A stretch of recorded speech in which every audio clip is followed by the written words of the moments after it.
So there are some chronology. Before starting the radiotherapy, invention of X-rays, the highly invention in this field.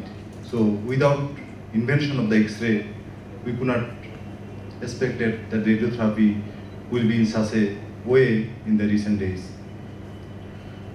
So mainly radiotherapy was established in 1922 with the first treatment time optimization. So construction of the first accelerator was in around the same year. And then the fractionation scheme, there is a lot of fractionation scheme for breast radiotherapy has been evolved. Then the Betatron came. Again, the Cobalt, after that the Cobalt 60 machine came, and that was the the first machine for the real radiotherapy where we started.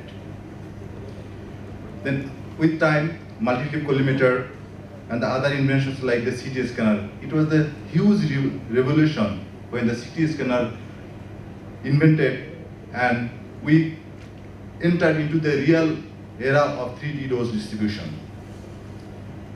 Again, then the 3D CRT started, then came a PET CT scan came. Then again 1996, IMRT invented, and after that IGRT, CBCT, 4DCT and many more. And then 2012, BMAT established. Now we are the era of the artificial intelligence. You can see the hand is taken by the technology. So why radiotherapy for breast cancer? If you look at the global statistics, 1 million of breast cancer are diagnosed every year across the globe. And almost 50 to 60% patients are treating with the radiation therapy. And with the evolution of the fractionation, nowadays we are using hyperfractionation for the radiation therapy, and almost all of the centers, so far I know in Bangladesh, even in the other parts of the world are using hyperfractionation. So the radiotherapy is an integral part of the breast cancer management. It provides us the shorter time, it provides us the good efficacy and also higher survival rate. So if you look at the evolution of the fractionation breast radiotherapy, it started in 1900s, and now we are in the era of 2025. If you look, we started at the 50 gray in 25 fractions. Now we are in the era of single fraction of breast radiotherapy. So this is a basic diagram we all know as a physicist. So radiotherapy for any of the disease involves multiple steps, which started with the clinical decision by the radiation oncologist. And if you look at the red mark, where the medical physics role is huge, we always provide the precision with the higher quality, of course, by maintaining the quality assurance. This is the real goal of the medical physics in the clinic. So at the simulation, sometimes I have heard from my physics colleagues, oh no, we are very senior, we don't need to go to the CT simulation. But I should say, we have to be involved very actively in the CT simulation, because if we talk about the end-to-end quality assurance, that starts with the CT simulation. Because we have to maintain the proper slice thickness, and also we have to maintain the proper image quality. Without having the proper image quality, then the contour delineation of the target elevation cannot be proper. At the same time, we must pay attention if there is the foreign body, I mean if there is a metallic prosthesis or any other metals are there, and we must consider. And I have seen many breast cases that we put the fiducial marker. And fiducial marker and the lead wire where we mark the area, then sometimes it's overlap. And we do the planning and we try to make a shift between the CT origin and the planning origin, then sometimes it's really difficult to get the the exact fiducial marker where it is, because it is overlapping by the lead wire and the fiducial marker. So we have to very careful on that. And also for breast radiotherapy, DIBS or the motion management is also integral part. But for the breast radiotherapy, we always look for the DIBS is the prominent advantageous technologies rather than the other 4DCT or the tracking system. So the DIBS is really helping us, especially for the the heart aspiring or the lung space for the left-sided breast cases. But we have to quality check about the motion manage or if we really need the 4D scan.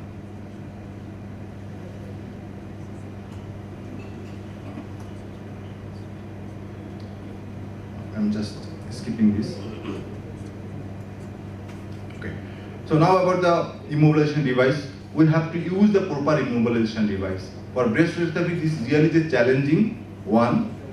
And nowadays there are many commercial, the vendors available, and they produce, some sophisticated device so that you can use to have the proper slope of the breast patient. So if you do not have the proper slope of the breast patient, then you might not get the the cover all the areas where the radiation oncologists are going to be controlled. So it's the physician's sole responsibility to ensure the precise and the absolute immobilization device what is required for the breast scanning. And additional another important thing is the board size of the CT simulator. So there are many centers in Bangladesh. There are no big bore CT simulator. So without having the big bore CT simulator, it is really the challenging for the CT scanner to cover the entire area, and that is why sometimes we get the skin toxicity, because if the patient cannot up their hand properly, there is a folding, and folding area always have the skin toxicity. So now the planning techniques breast radiotherapy. If you see the curve, the invention of the technology is decreasing the normal tissue dose, but at the same time increasing the high demand of the proper quality assurance. That as a thesis we have to mention. So if you look about from 2D planning, and after that 3D CRT, then 3D CRT fill-in brachytherapy, and also sometimes the prone breast radiotherapy also very useful. We have the SGRT and also intraoperative radiotherapy, then DMAT, IMRT, DIBS, ICRT, helical tomotherapy, and respiratory getting as well. Now, many of the centers are using the hybrid radiation therapy. That is very useful where the IMRT or DMAT is not feasible. And also, our previous speaker also talked about the proton therapy, but only for the low and middle income countries, you always have to look for the cost. And also, many of the centers are using the adaptive radiation therapy. So 2D planning, I'm not going to explain more about, because this is something overlapping with our previous speakers. But 2D is very simple. We can use very X-ray image, but it has a lack of precision. And also the huge dose to the normal tissues. So I think nobody is using the 2D radiation therapy nowadays. So 3-dimensional radiotherapy, it has two different dimensions. One is we used to use the OSS, parallel OSS, but I think now it's an absolute use of OSS because of the invention of the fill-in techniques. But as a physicist, we have to make sure the fill-in techniques is useful, but at the same time, we should not make so much very smaller segments that cannot be feasible or undeliverable for the patients. Myself, I have experience with for 2 patients. I have made the plan, but I did not check because I was alone at that time. I did not check in the planning system what is the monitoring unit per segments. So I have transferred the patient to the oncology information system, but it was undeliverable. It was showing some red marks. Then I pay my deep attention why it is happening. Then I found for each there are 2 segments, monitor unit was 1.5, which is not as per the recommendation by the Elekta OIS what we are currently using. So what Elekta says, so for each segment you have to have at least 4 monitor units. So it's a solely physic's responsibility. We have to make sure that. We have to make sure that we have to use the fill, but at the same time we have to use in such a way that it must be deliverable, that should not be discomfort to the patients.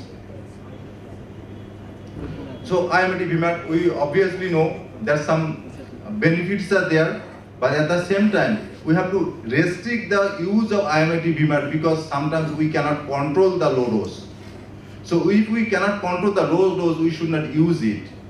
But sometimes, if there is a very thick chest wall, sometimes we need to use it. But if we do not have the other like the DIBS or the respiratory gating, it's better to always avoid this kind of high technology for breast cases. So as we talk about the hybrid technology, in our center, currently we are doing for all patients with the hybrid technology because it gives you very, very good dose homogeneity and also the lung or the heart sparing.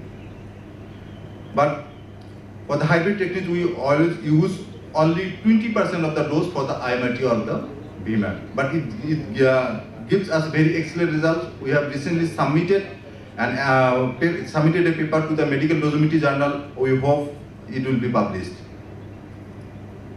So now coming to the extrahepatic radiotherapy for the breast cases. So we started 50 grade into 25 fractions, but now it is the era of only fewer fractions for the breast radiotherapy. Definitely it has some benefits, but choosing of the patients is really the concern. It has to be as per the guideline is showing, it has to be the preoperative and also the locally controlled disease. So now, as I talk about the DIBS, it is an excellent tool for the heart and lung sparing. If you look at the figure, if you use the DIBS, then the heart can be spared almost 20 to 30%.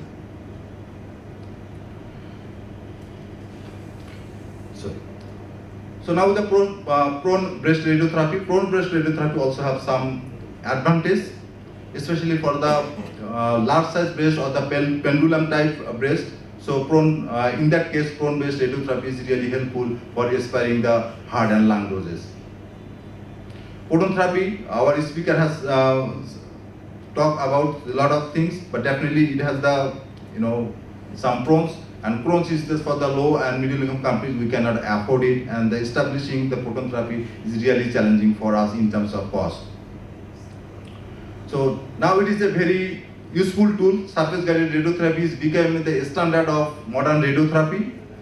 And if you have the surface guided radiotherapy, then you might not need the fiducial markers. And there are some 2 trials ongoing.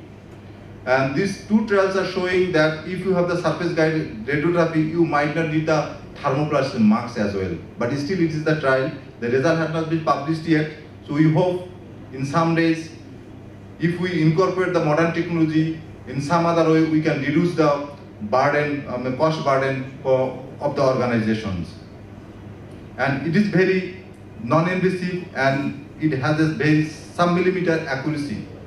And it is very, very useful at using the 3D surface margins. Now coming to the brachytherapy. Brachytherapy has a very, very good role in breast radiotherapy. For breast radiotherapy, we may know the interstitial breast radiotherapy, but there are some role of intracavitary also, because there are some balloon type, devices that can use for the brachytherapy in breast radiotherapy. So there are some intraoperative thing. It can, reduce the need of post-surgery radiation therapy. I am not going to details due to the shortage of time. So helical tomotherapy, Robin speaks a very, very, very good because it uses 360 degree and we can restrict the beam in a way that we don't want. So adaptive radiotherapy, so there are some challenges in treatment planning. So as we are talking about, the fill is the most prevalent and the most useful technique for the breast radiotherapy, but it is very time consuming. I think our next speaker will speak about there are some commercial software available, but again it is the cost involvement. So if you use this kind of software, the treatment time can be reduced by 74% by a study with the Thailand colleagues. So I'm going through the details. So as if this is what we should do, we should establish something by our own so that we can maintain the quality. So we can use some Excel sheet, or there nowadays we can input the dose constant or the our radiotherapy goals and objectives in the treatment planning system, so that easily we can use rather than using the commercial software. So conclusion: the modern therapy techniques is evolving, but at the same time we must pay attention about the quality assurance, and we have to integrate about the technology like the artificial intelligence and machine learning, but at the same time we must concern about the patient comforts and of course the quality assurance. This is the main part of the medical thesis. Thank you.